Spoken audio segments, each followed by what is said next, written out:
Umar suggested that he might have a broken arm. Is there anything you can say to alleviate any concerns that fans have about Umar's condition heading into this? Well,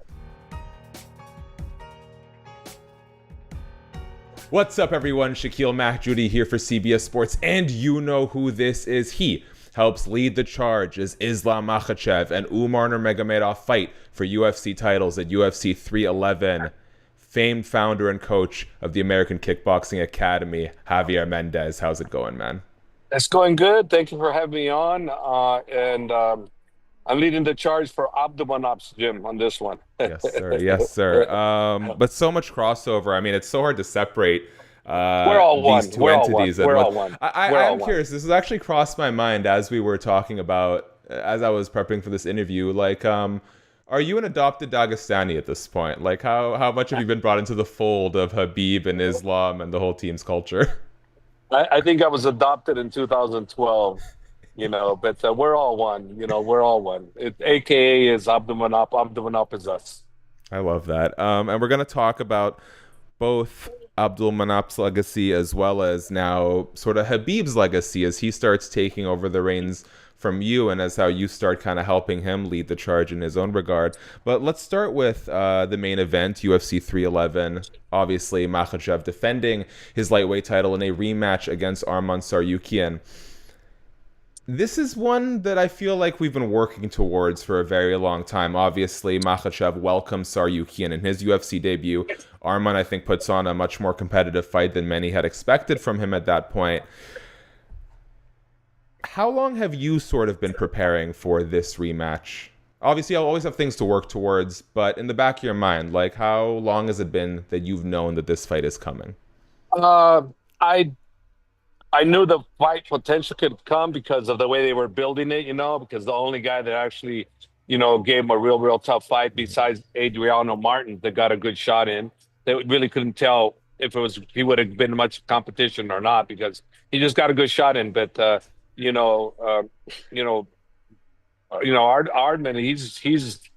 he gave it a good tough go, but that was so long ago that I don't really value what was then, other than the fact that they know each other. But they're all different. Both of them are different. Both of them have evolved. So this to me is brand new slate, and only difference is they know each other. That's it. But as far as how they're going to fight, it ain't going to be the same kind of fight. It's going to be a different fight. I saw another interview that you did previewing this fight, and one of the things you sort of outlined is that finding the advantages in real time and emphasizing them is really important because Tsarukyan, much like Islam, is so good on the feet and on the ground. For you as a coach, what are the unique challenges for preparing for Arman Tsarukyan relative to some of Islam's past challengers where there may be a more obvious approach to where Islam's strengths might overcome their weaknesses? Well, to be honest with you, with Islam, he's so well-rounded that like with Thiago Moses, right? We were planning on standing with him.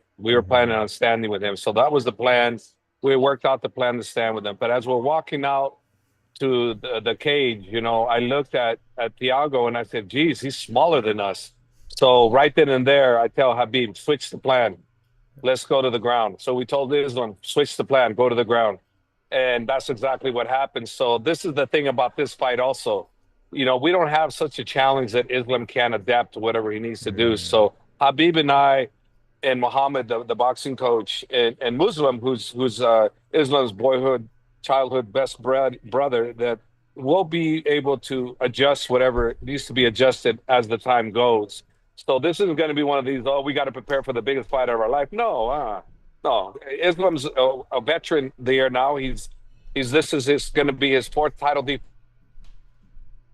defense. He'll break the record, once he becomes successful. So it's basically a legacy fight for him, to be honest with you. He'll break the record for the most title defenses in the lightweight division. Whether he's tougher than everybody else, I don't know. I can't see he is because the fight hasn't happened yet. Let's wait and see what happens when the fight arrives. And, let's see how it goes before I can actually say this was the toughest fight. Because if we have to go on his toughest fight, I have to say it was Dustin. Mm-hmm. So it's interesting you mentioned the Dustin fight. My memory may be failing me a little bit, but I seem to remember Khabib sort of imploring Islam to stop fighting the kind of fight that benefits Dustin the most and go back to where Islam can most easily overwhelm Dustin. If that's true, it reminds me of when Khabib was testing his boxing against Ali Quinta back in the day.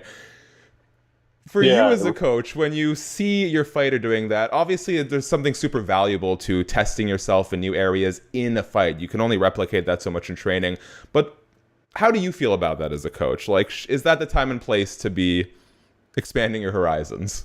It's not the time and place, but unfortunately, that's what happens with fighters. Because with Khabib, I was imploring him from the get-go when we had Ala Quinta, and I didn't watch any of the tapes because I didn't know who we were going to fight. So when it was Ala Quinta, I looked and I said, oh boy, I knew Khabib was going to piece him up on the stand-up, but he could take it. And I figured this guy could land a good shot too. So I was telling Khabib, please don't stand with this guy. Just take him down. Do Father's plan like we want Father's plan. And Father's plan, by the way, it's not just take down. It's use your strengths against their weaknesses. That's what Father's plan is. Just for those of think that it's all about wrestling, these Dagestanis, all they can do is wrestle. No. His father was so sophisticated in how he thought and what he did that he was beyond that. So those people that think Father's plan is grapple, keep thinking that, because the new generation of fighters that are coming out of Dagestan and the coaching that's out there, the smart coaches, they're not thinking of Dagestani fighters as, oh, they're just wrestlers. No, they know they're well-rounded. These kids are well-rounded everywhere. So that being said, the plan is basically to go out and do what Arman gives us, or force him to give us something. You mentioned Islam with this win will break the record for most lightweight title defenses, which is like a crazy tie right now. It's Khabib, Benson, Frankie Edgar. I might be forgetting one more name in there. BJ Penn, maybe. BJ Penn as well. That's correct. I can't imagine Khabib's the type of person to be envious of a accomplishment like this. But do you have any idea, like, how cool is it for Khabib and for you to see Islam Makhachev, his pupil, break the record that Khabib tied? Khabib would want him to break the record. He would love for him to break the record. He would want nothing but the best for his brother. No, he's all for it. There's no jealous. No, zero, absolute zero. He's all for him doing it. He wants him to break it, and more. He wants it to do more than just break it. He wants to shatter it. Sign of a good coach. I also, man, you just give me so much that I want to follow up on. I only have so much time. So before we move on to the co-main event, I'll finish on this note. I love the way that you described Abdulmanap's plan as father's plan. Obviously, family is such a critical component to what drives Khabib and so many fighters in that gym. We talked about you being, an adopted Dagestani at this point. What's it been like for you to become so deeply involved in a dynamic that runs so much deeper than just fighting? Like, this means everything to some of these guys. Yeah, it means everything to them, and for me, it's a huge honor to be accepted the way they have accepted me. It's one of those love things. You love being in their presence. You love the fact that they respect you so much. So therefore, I love them that much. They give me the love, I give it back. And there's never been anything but that. Nothing but love for my Dagestani fighters. Nothing but love. Nothing but love. Earlier in the night, just before Makhachev versus Tsarukyan, we might see the second Nurmagomedov to become a UFC champion as Umar challenges Merab Dvalishvili for the bantamweight title. I made what I think some of my colleagues didn't necessarily disagree with, but thought was a bit of a bold statement, or at least a too soon to tell statement. I'd like to get your thoughts. When I look at Merab and Umar, and I look at the rest of the bantamweight division, both the contenders as well as who the guys have already fought, do you share my assessment that whoever wins that fight on Saturday is going to be the champion for the next several years? Because I don't think I can see anyone beating Umar or Merab aside from each other. For me, my goal is for Umar to hit 29-0, like Khabib, and then sail off in the sunset like his cousin. So obviously, my mind is for Umar never losing until he retires. So I'd like to keep it that way. So I want to keep my mind like that. So yes, we're gonna win, and yes, he's gonna stay 29-0, and young eagle becomes eagle. And that's the way I'm gonna look at it. I love that. there was an interview that, if I'm not mistaken, was put up and then taken down by the UFC, which has caused a lot of stirs. And in that interview, Umar suggested that he might have a broken arm. Is there anything you can say to alleviate any concerns that fans have about Umar's condition heading into this? Well, the way I look at it, we're sparring great. Everything's going great in sparring. So listen, no excuses. We're going to fight. We're going to fight and we're ready to fight. No matter what happens, everything's going to go our way. But no matter what happens, no excuses. If we're not ready to fight, we shouldn't fight. But we're ready to fight. Okay. Yeah, that settles that. As well. I was trying to figure out a follow-up, but you hit every possible corner and angle I could follow up with you on that one. What do you make of Merab? So obviously Merab accepted this fight, so full credit to him. But I've talked to Merab in the past, after the Sean O'Malley fight, before the Sean O'Malley fight, and he was pretty steadfast at the time that Deiveson Figueiredo was a more deserved. This is obviously prior to Deiveson losing to Petr Yan, but Merab had repeatedly stated that Umar hasn't earned the title shot, that Deiveson was a more deserving contender. When you hear Merab say something like that, when Umar's ranked number 1, when he's beaten Corey Sandhagen, what can you take from that as a coach? Well, all I can take from that is I'm just going on what the UFC says, because they control who fights who. And they told Umar and Corey, the winner of your fight is going to fight for the title. That's why they put that fight together. Corey was not going to fight Umar unless they gave him something big to shoot for. So they told him, you win, you get the title shot. Umar, you win, you get the title shot. To me, enough said. The UFC said this is what's going to happen. So Umar was expected to go fight for this title. That's why they brought him to the spear, because he beat Sandhagen in a very tough 5-round war, and he won. He won decisively. So he was the heir to that title. And, I know Merab said he doesn't earn it, this and that, but, and he said he worked a harder road. And I agree with him. But also, let's not forget, while you earned your shot, you didn't want to fight your sparring partner who was the champion at that time. So I don't want to hear this, I had to go. No, you could have fought your sparring partner way back then when he was champion. But you didn't, because of what? Honor to your sparring partner who was the champion, Aljamain Sterling, which that's the right thing to do. So from my point of view, everything he's saying doesn't quite make sense to me, and maybe he's a little disgruntled because maybe O'Malley, after he won the title, that he was able to fight someone that wasn't so highly ranked, because it was a good for the UFC to do the rematch, because that was O'Malley's only loss. So that was a good storyline. So you got to understand, the UFC controls who you're going to fight. They'll throw them at you. You decide to take the fight or not take the fight, but you're not going to dictate who they want you to fight. You're not. And Merab wasn't going to dictate. The UFC wanted Umar and Merab. And for whatever reason, Merab, I guess, according to what I've read or what I hear, is he called Dana. I said, I'm tired of hearing blah, blah, blah. I want Umar, not blah, blah. So then they made the fight. Umar got the call, 14-day notice, short notice. But we're both on short notice. We both got short notice for this fight. So we're both equal. So Umar accepted the fight. I'm glad he did. He's prepared. He's ready. And the outcome will be the outcome. But I believe that, we will. Bantamweight UFC champion of the world is going to be from Abdulmanap's gym. Father's plan. Before we finish up talking a little more about Abdulmanap and Khabib's legacy, you just sparked this, and I'm so glad we didn't go there, but I did get a mild, sense of panic and confusion when I saw reports that Umar Nurmagomedov was instead going to fight Song Yadong next. Now, I don't know how much we know about what was actually going on there, but did you see that headline at one point? And what's going through your mind when you know that Umar is supposed to get the next title shot?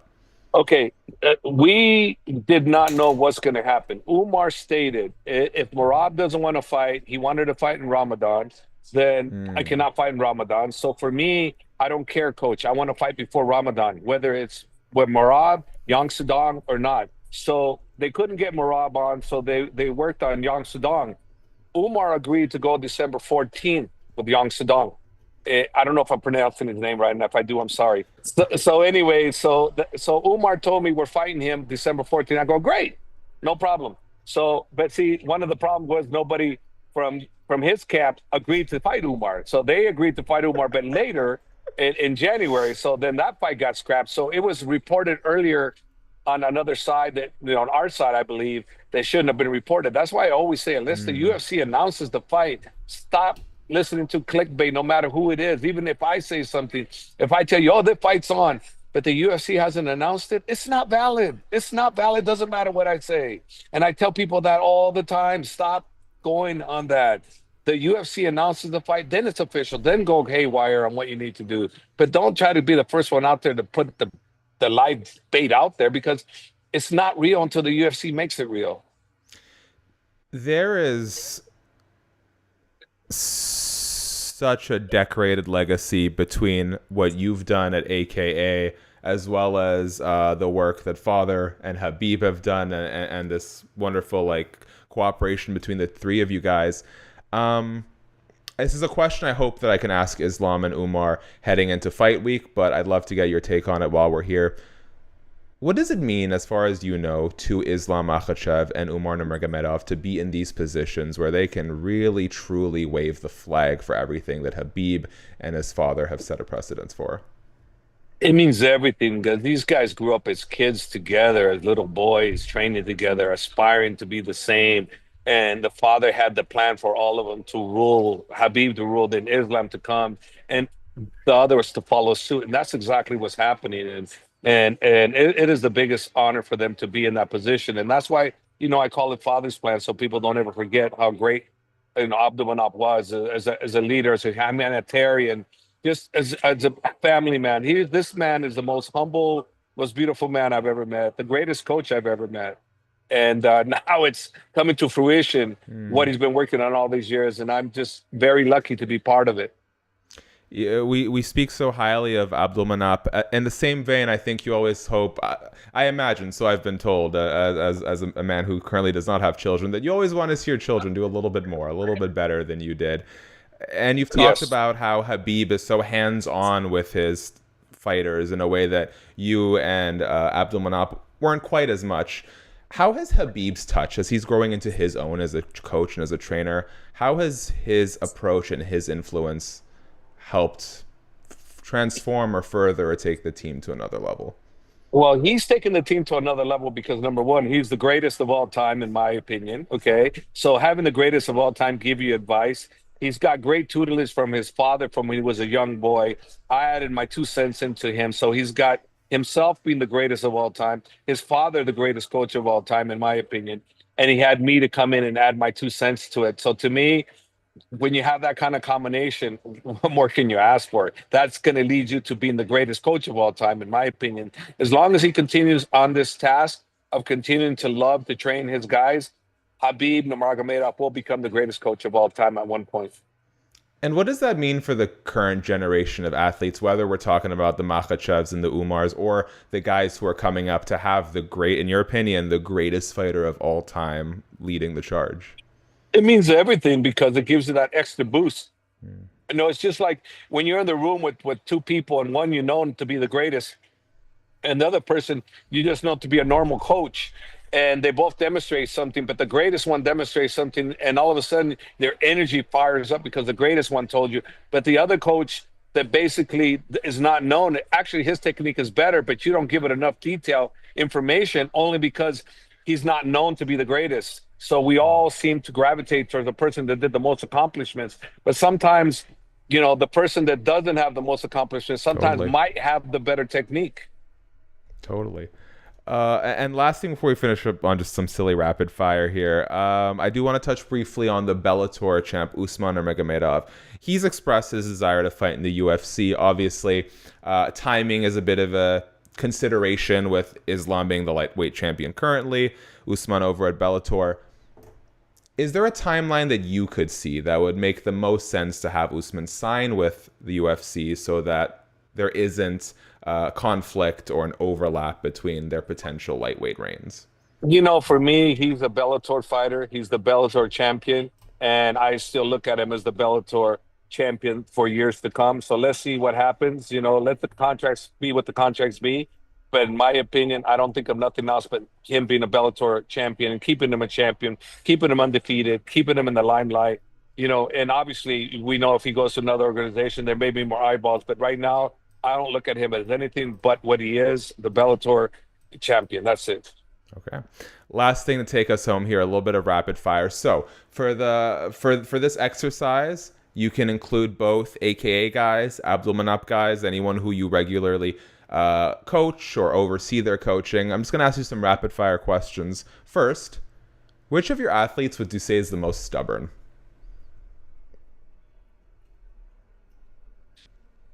Luke Rockwell. I think that's a fair answer. I'm curious how this is going to tail off. Who is the best at a party? Who's the most fun to party with? Daniel Cormier. Because Daniel my Dagestanis don't party. Yeah. No, we're well aware. Who would you say is the hothead in the gym? Who needs to be talked down sometimes? They just get a little too into it.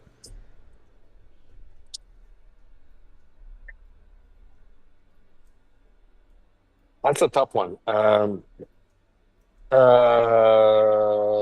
Geez, I don't have an answer on that one. Well, it's a shame you don't have Sean Strickland in your team, or else it would Yeah, be a very easy there's really you. there's really no hothead. I don't have an answer on that one. Good.